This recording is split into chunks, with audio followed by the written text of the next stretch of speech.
Qu'est-ce que c'est? Explique-nous ce masque Fang.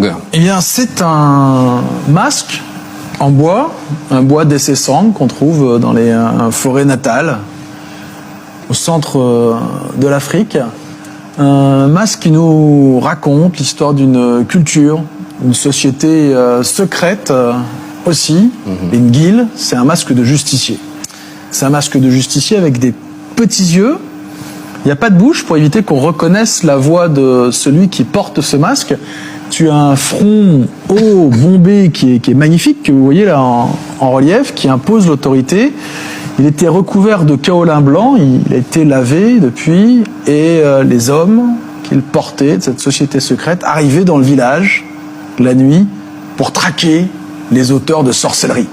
On ne voulait pas de rites vaudou, et donc il fallait, avec ce masque, imposer l'autorité, une justice particulièrement efficace. On sait de quelle époque ça provient, ce masque Fang, Aymeric? Les Fang, donc cette ethnie qui vit au Gabon, cette culture, ça c'est les masques de la société secrète d'une guilde, qui a été daté avec beaucoup de précision au moyen d'un test. Si tu vois derrière, tu as les raffias qui sont posés, qui permettent de cacher la tête. Et puis là, il y a un petit trou qui apparaît. C'est un petit trou qu'on a fait avec un laboratoire qui s'appelle le CIRAM à Bordeaux pour pouvoir faire une datation en carbone 14.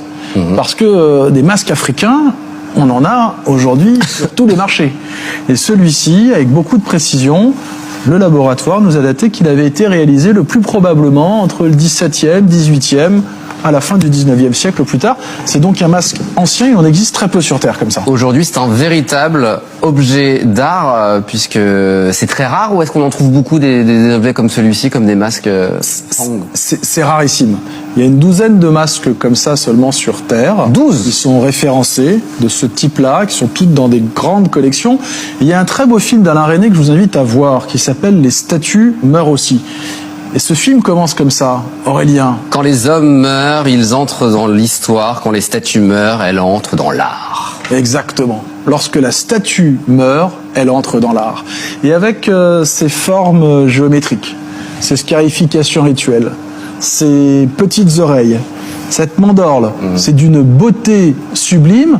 Eh bien, c'est un type de masque qui a révolutionné la création contemporaine. Et je vous invite à regarder cette image qui met en relation un masque possédé par André Derain, qui est aujourd'hui dans les collections du Quai Branly, avec le tableau des Demoiselles d'Avignon peint par Picasso. On est en 1909, Picasso découvre ce masque Fang dans la collection de Derain et dit mais c'était plus de l'art, c'est de la magie.